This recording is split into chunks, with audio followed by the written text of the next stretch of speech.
I know that GABA, of course, is an inhibitory neurotransmitter. It's calming.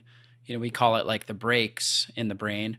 And you've got glutamate, which is an excitatory neurotransmitter, kind of like the gas in the brain. And the same precursor amino acid, like glutamic acid, is used to make glutamate and also GABA. But some people don't convert as well. And there's, of course, some certain nutrients, I believe B6, magnesium, zinc might play a role in that as well, the conversion of glutamate into GABA. And some people just aren't converting well, and other people have antibodies as well to, I believe it is glutamate decarboxylase, that enzyme. And so, are you seeing those things? Well, I'll always start with GABA, and then the Yeah. other area that we're looking at is low blood sugar. And in that Mm, case, I'll give glutamine. And as you say, the glutamine can convert to GABA, so it can be calming as well. But for some yeah. people, I find the glutamine's too stimulating, as you Okay. say. And then we'll address other factors that may be causing their low blood sugar, like looking at adrenals, for example. But I find so the big thing that with GABA is you want to start really low dose. And I'll get a lot of feedback saying, I tried GABA and it was too stimulating, or it made me more Mm, anxious. And a lot of people will start with 500 milligrams or even 750 milligrams. And that's a high I have dose. clients start with 125 milligrams. And I'm actually working with someone at the moment who's just opening a capsule and going like that and putting a little dab on her tongue, and that's enough for her. So we are very individualized. We have different needs. Mm, 125 milligrams is a typical good starting dose. Sublingual is the best way to do it. I don't often see people do really well with it swallowed. mm, So using that small dose and then looking at those symptoms that I just mentioned, rating them on a scale of 1 to 10. For example, I've got this belly pain and I'm feeling stiff and tense. It's a 10. And I crave something in order to, I stress eat, take some GABA. So rate them, they all, 10 out of 10 or 9 out of 10. Take some GABA, 125 milligrams sublingual, and see how the symptoms change.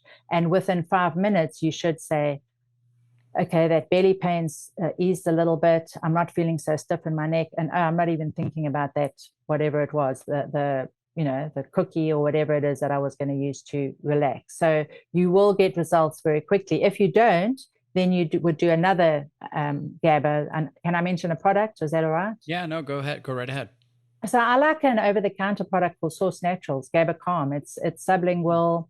It's 125 milligrams. It's got a tiny bit of tyrosine, just 25 milligram, which counters the effects of the GABA, so it's not too relaxing in the day. And some people even find it helps with sleep. And the reason I like it is because it's handy and you can carry it around with you, and it's sublingual, so you're getting those mm. results very quickly. Now So it does sublingual, it bypasses the digestive system right. and it gets right in through the saliva and into the bloodstream. So, Absolutely. Yeah, yeah. that's why we get those results so quickly. And I've seen people say they've tried GABA, it hasn't worked, and if they're swallowing it, maybe that's the reason. If they then go and use it sublingually, that can make a difference.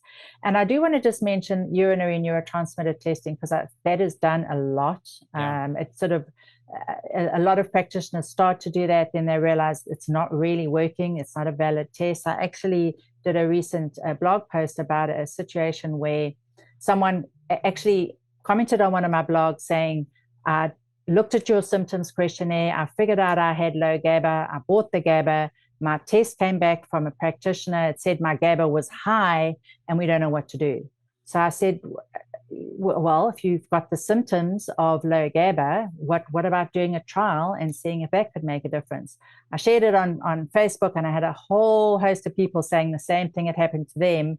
One of them was actually told by her practitioner to stop the GABA that she was taking, that was working and was Mm. helping her.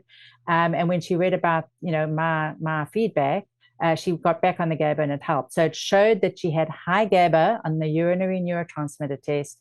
And in actual fact, she had low GABA and the GABA was helping her. So that's just one example. I just don't use that. It's Mhm. so much easier just to use the symptoms questionnaire, see your results, do a trial, and see if it works.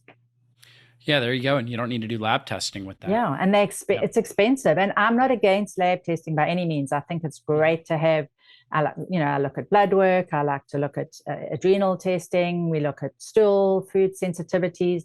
But this is one that I just think we need to not be using. Yeah, for sure. And now you talked about, so we talked about GABA, neurotransmitter imbalance. The other big one was the serotonin neurotransmitter imbalance.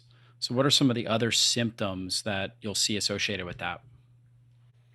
So, in addition to the ruminating thoughts and Yeah. the worry, we'll see panic attacks, phobias. So, fear of driving over bridges, fear of flying, fear of spiders, fears of other things, just fears of just feeling fearful, even if there's not something specific that you're fearful about. Obsessive thoughts or behavior. So we can see full-blown OCD with low serotonin, or we can just see someone having these obsessive thoughts, thinking about something that they need to do or that they've said. I mentioned perfectionism, over Mm. controlling. If you're very controlling of someone else, or even yourself, that's low serotonin. Irritability, a big thing that we see as winter blues or seasonal affective disorder, which is Mm. the low mood in the winter time. And there's actually, I think, two studies that show that anxiety is worse in the winter, and that correlates with the low serotonin aspect. Serotonin takes a dip in the winter time. So when we are using serotonin support, which we'll talk about in a second, sometimes we need to increase that in the winter time to help Is with that that. because sun exposure increases serotonin levels?